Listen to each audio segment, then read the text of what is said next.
An ex-boyfriend who stalked and terrorized Hollywood sex therapist Amy Harwick is found guilty of throwing her to her death from the balcony of her home.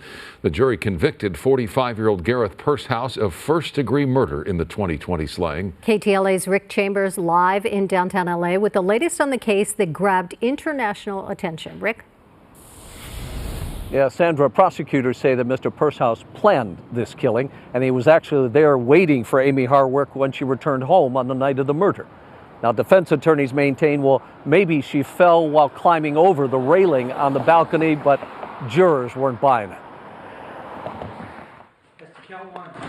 With the jury, the above entitled action finding the defendant, Gareth Pursehouse, guilty of the crime of murder in the first degree. After nearly 8 hours of deliberation, an LA jury finds Gareth Pursehouse guilty of killing his ex-girlfriend, Dr. Amy Harwick, on Valentine's Day of 2020. It was a lot of evidence that really indicates the malicious intent of the defendant and wanting to kill Amy Harwick and punish her. So I do believe that this was an absolutely just verdict. Prosecutors say that Pursehouse broke into Harwick's home late at night in February of 2020, carrying a lethal dose of nicotine in a syringe.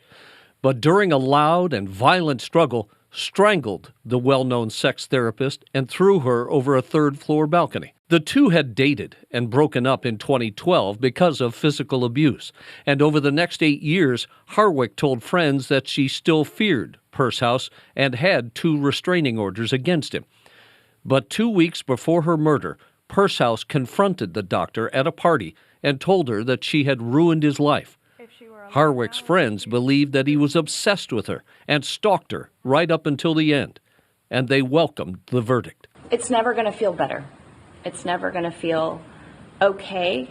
But today there does seem to be a semblance of justice. There's never closure in situations like this, but at least justice was served today. But people either come to me. In the years after her breakup with Pursehouse, Amy Harwick had a successful practice and in 2018 was briefly engaged to comedian Drew Carey. But Gareth Pursehouse was still sending emails and leaving weepy voice messages.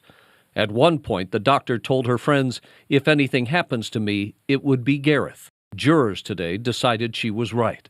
So thankful that they took the time out to come and do this for her, and they did the right thing, and we are so very, very grateful for that. The sentencing phase, of course, is going to be next. That's slated right now for December 6th. Mr. Pursehouse facing the possibility of life in prison without parole. In downtown LA, I'm Rick Chambers, guys. I'll throw it back to you in Hollywood. All right, Rick, thank you.